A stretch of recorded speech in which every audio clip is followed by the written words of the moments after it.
video focuses on the challenges of using social media for outreach in an academic library. The challenges listed here that I'll be examining come from the 2010 article, Social Networking in Academic Libraries, The Possibilities and Concerns by Andrea Dixon and Robert Hawley. So the first one on the list is the lack of quantitative data. According to Dixon and Hawley, several concerns about social networking by academic libraries center on the lack of quantitative data to support their effectiveness in student outreach. Most discussions about social networking by academic libraries are primarily anecdotal. Now, I actually disagree with this statement and think that there are a lot of sources of quantitative data for measuring social media outreach.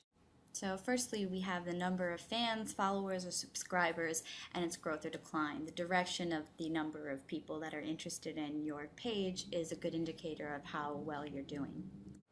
So not only the growth or decline of the number of fans, followers, and subscribers, but also the number compared to other libraries. So, for example, the average number of Facebook fans for academic libraries is 550, so that's a good point to measure from.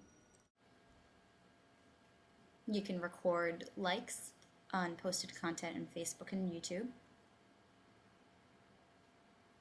You can record the amount of comments that fans, followers, and subscribers post on content or pages.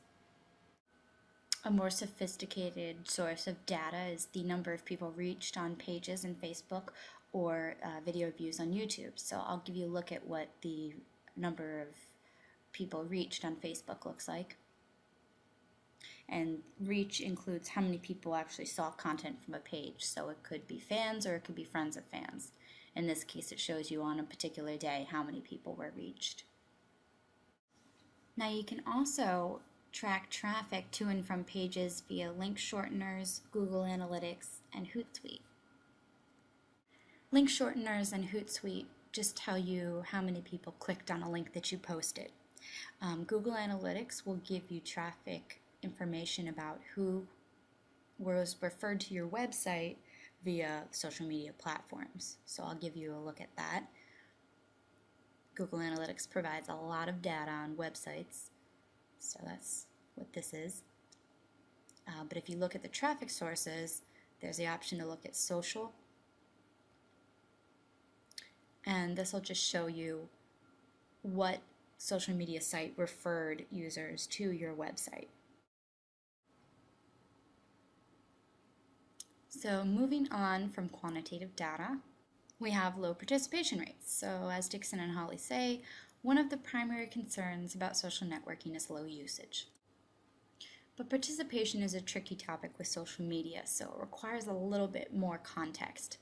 First of all, we have to consider the 90-9-1 rule, which dictates that 90% of social internet users are lurkers, which means that they don't comment or like anything posted, they simply read and take in information. Only 9% of users are intermittent contributors, and only 1% are heavy contributors. So what this means essentially is that most users are passive consumers of information on social networks and social media. As indicated here, a study of major advertisers found that only 1.3% of Facebook fans interact with pages. So this is in line with the 90-9-1 rule and is incredibly important to keep in mind when assessing the value of social media for outreach. To put this in perspective a little bit, one study found that Facebook users like an average of 14 posts and commented on an average of 21 posts a month. And this is including all of the pages that they are fans of and all of their friends on Facebook.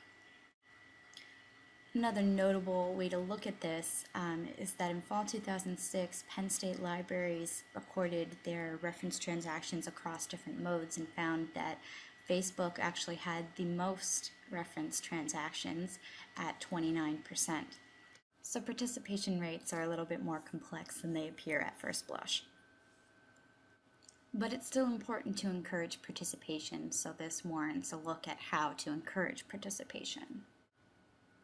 So to begin with, a good way to drum up attention and participation on social media sites is to use online and offline advertising. So this can include links and icons on the library website as well as in staff email signatures. You can use flyers and signs around campus, mentions in instructional sessions. Basically, you just want to make sure that patrons are aware that there is a presence on social media and make it easier for them to find it. And once you get the users there, you want to make sure that you're consistent with posting and not posting all the time, but not posting so infrequently that it seems as if it's a ghost town. In terms of content, it's important to post valuable content. So a good rule of thumb is to ask, would the average fan, follower, or subscriber share this post with a friend? Now, the most valuable content will either contain entertainment, informational, or social value. As far as informational value goes, if we look at the graph below, this is from a survey of college students, so we can see that patrons will likely be interested in posts about events, information about services, research tips, and information about specific resources. Now, photos generally elicit a lot of attention, so they're good to post every once in a while. They can include photos of events, or can even be images from special collections, just something that will grab the user's eye. Contests and promotions similarly attract a lot of user attention and provide users an added incentive for following you, but they should really only be done at the most 3 to 4 times a year, or else they'll lose novelty. Finally, you can also use Facebook Insights to determine what's popular with your patron base. And even though this is Facebook specific, you can apply the data to other platforms such as Twitter. Insights essentially gives you a record of everything you've posted and shows you how much reach it's gotten, how many likes, how many page views, etc. So you can easily determine what content was the most popular, what time that content was posted is effective. So over time, you get a pretty good picture of what's popular with your patrons specifically.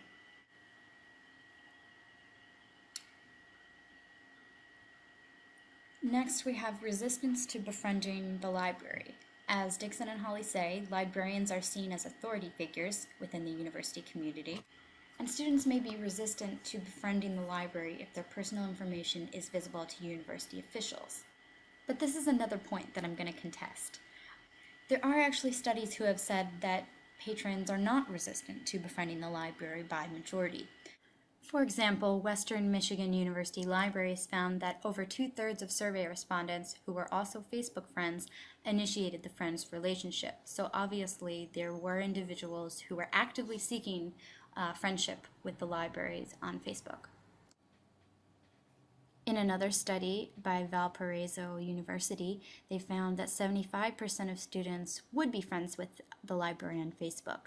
Now, the same study asked whether students felt that the Facebook was a good way for the libraries to stay in touch with students, and over 90% of undergraduate students replied yes or sort of. So clearly some students do think that it's a good idea for libraries to be on Facebook.